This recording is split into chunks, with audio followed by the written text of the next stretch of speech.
Hello guys, today I want to tell you about the solutions to Nairobi's water shortages. Nairobi is a sprawling urban free-for-all. The city's fringes contain a mix of ramshackle slums and meticulously manicured manor homes, while downtown Marabou stocks wheel over new high-rises as hawkers and minibuses duel for customers on the streets below. Nairobi's frenetic vitality draws people from across Kenya in search of economic opportunity, but at 4 million people and counting, the city is growing so fast that it's coming apart at the seams. The problem is especially evident in the city's water supply system. 40% of the city's water is lost to leaks and outright theft. Many Nairobians must buy their water from water tankers known boxers, handcrafts filled with 5-gallon water jugs pushed by roving paddlers. Water purchased on the private market can run 10 times the price of government-supplied water. 40% of the city's water is lost to leaks and outright theft.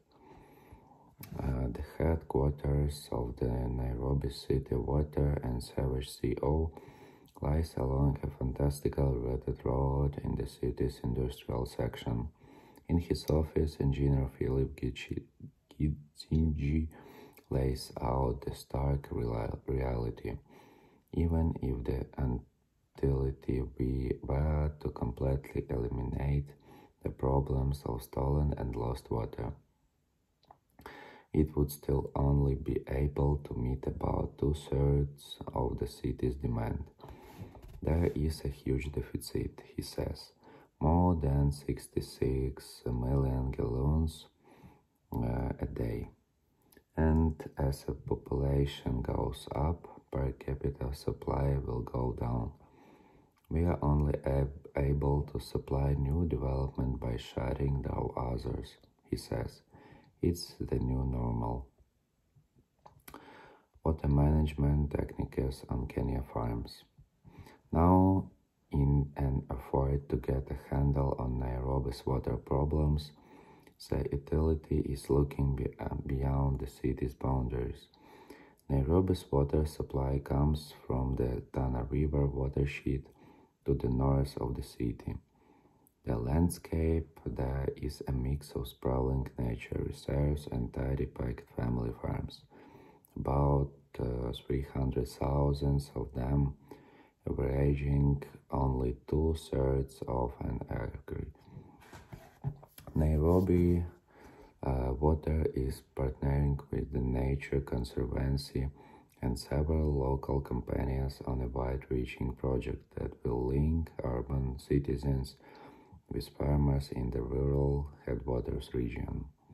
If it works, the program known as Apartheid Nairobi Water Fund will improve the reliability of Nairobi's water by ensuring that farmers upstream in the upper Tana River basin take less water out of the river during dry times.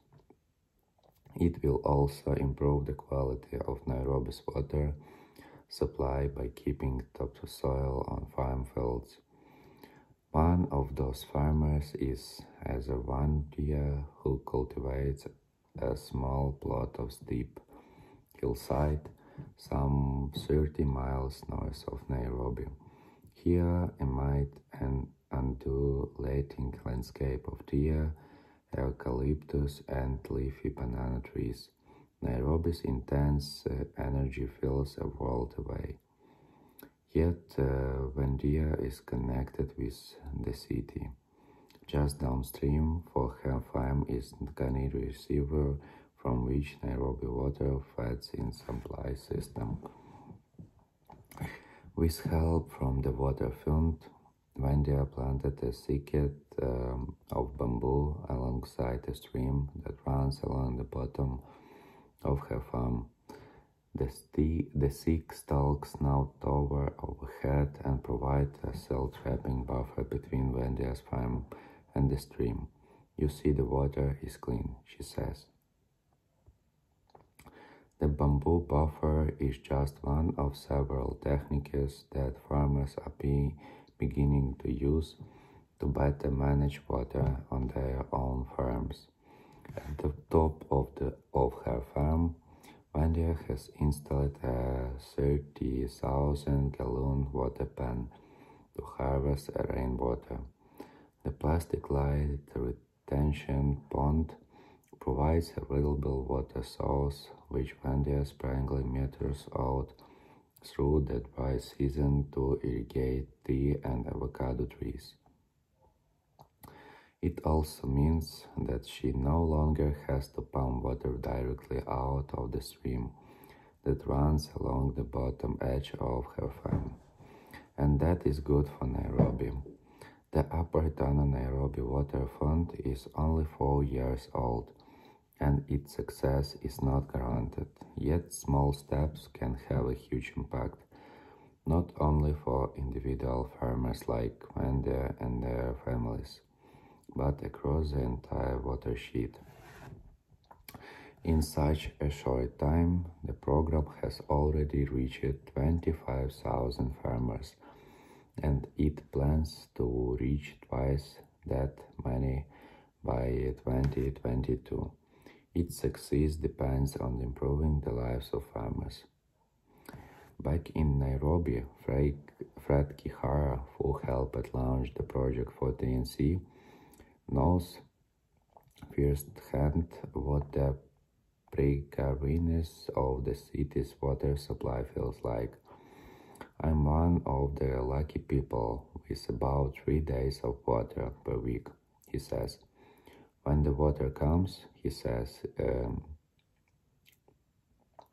he has to stockpile it in a tank and jerry cans to have enough to make it through the rest of the week. The scale of the problem became apparent around 2012.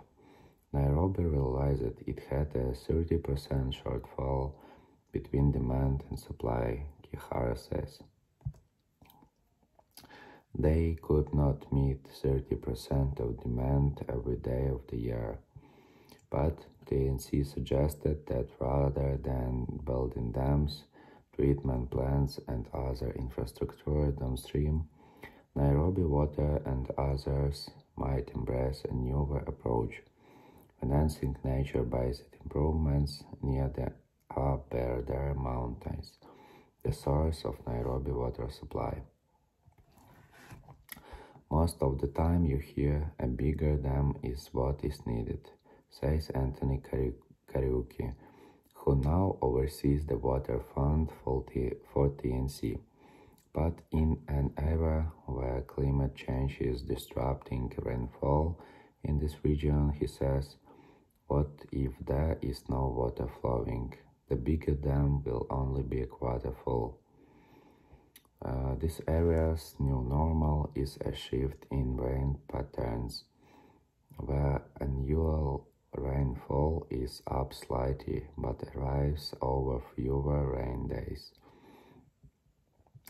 This intensity exacerbates a few problems. Rainfall washes soil down the rivers, forcing the city to use more expensive water treatment techniques, and sediment that settles in reservoirs reduces both storage and power generation capacity.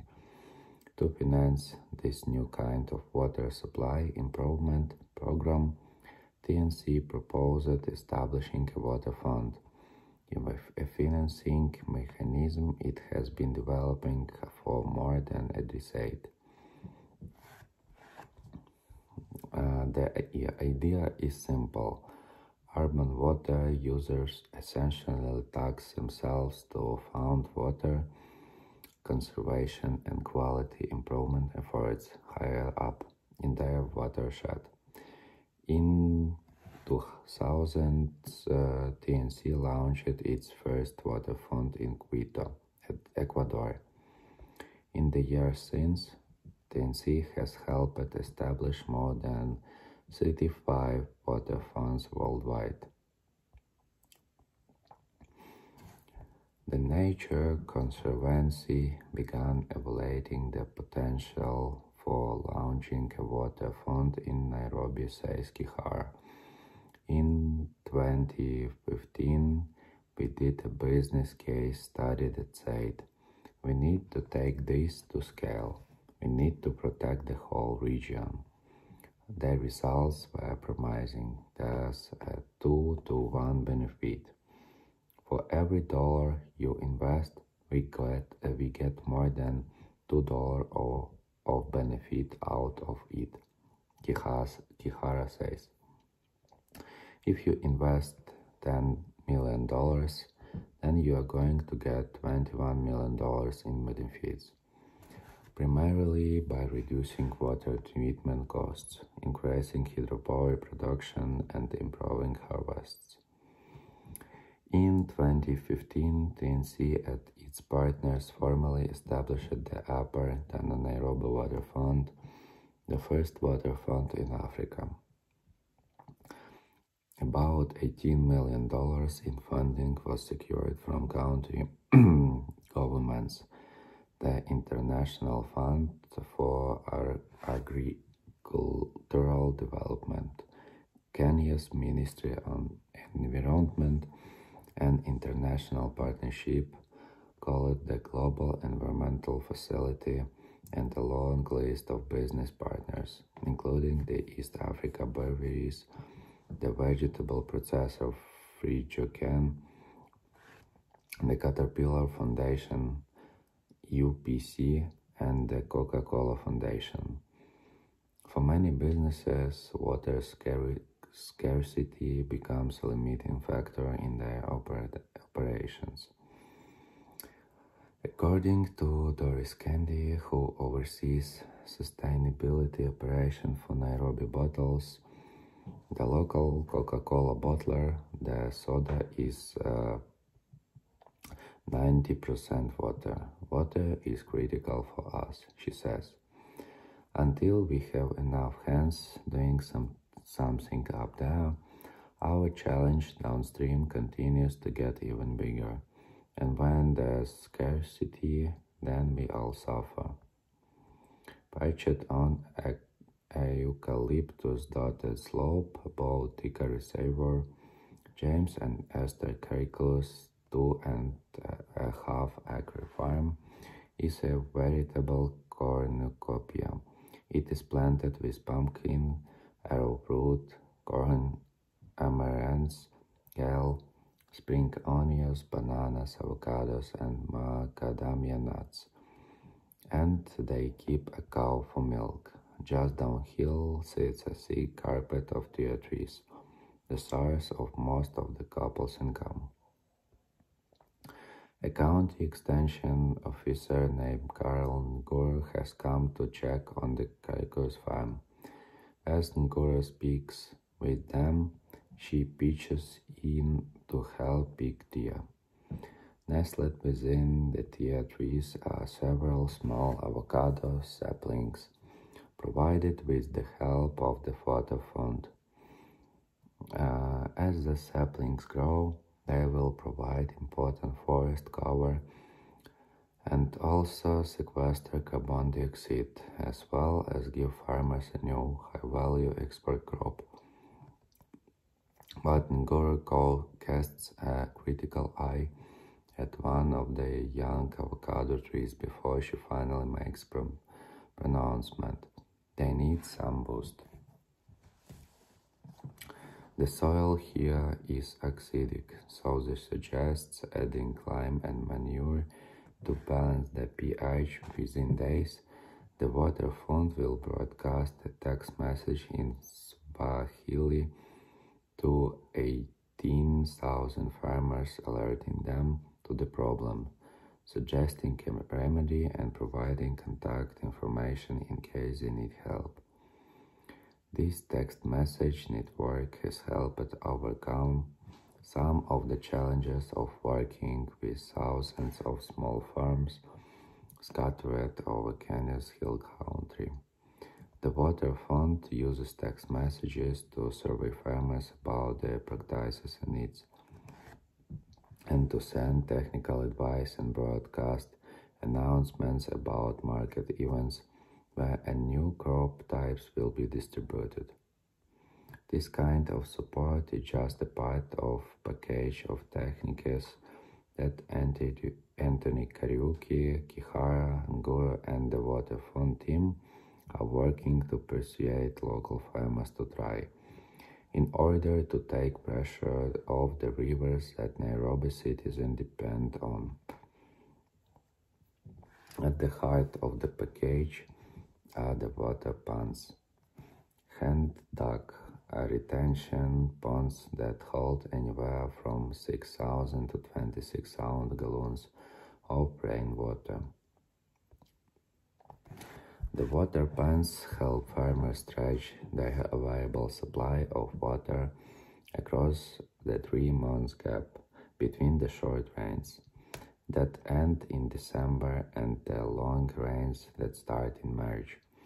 That, in turn, relieves their need to tap streams and rivers to make it through the dry spell.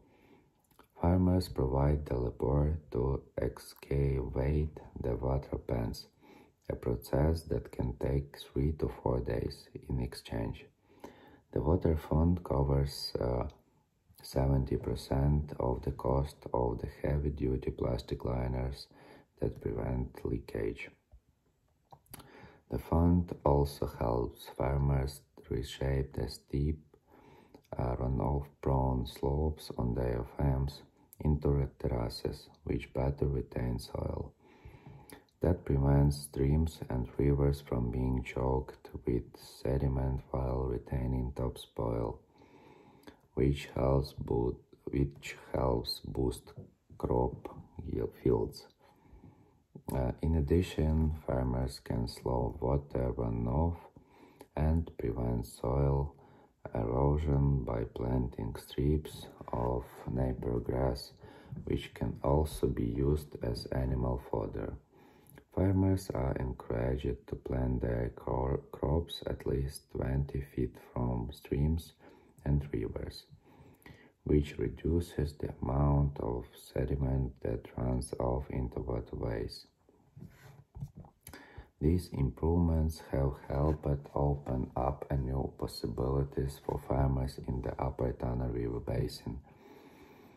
Conservancy staff set a goal to have 50,000 farmers engaging with the Water Fund by 2022, and they are already halfway to that mark. Many of these improved farming techniques sell themselves because they also increase reliability, yields, and profits. Mercy Wangechi, better known to her neighbors as Mama Christine, is a local success story. Several years ago, a neighbor helped her construct a water pan on her farm, and it has proven to be a kind of economic springboard for her family. Mama Christine has been particularly adept at using the water pan to irrigate crops in the dry season, like tomatoes, peppers, and melons, when prices can be more than double what they would be at other times of the year. In 2015, she and her husband bought a station wagon so they could deliver crops directly to the local market, rather than relying on middlemen. They traded for a better car and then in 2018 bought a minivan that she and her husband hire out as a chauffeured car service. The same year, they opened a mini-mart in Nairobi. Okay guys, that's it for today. Best wishes to you and bye bye.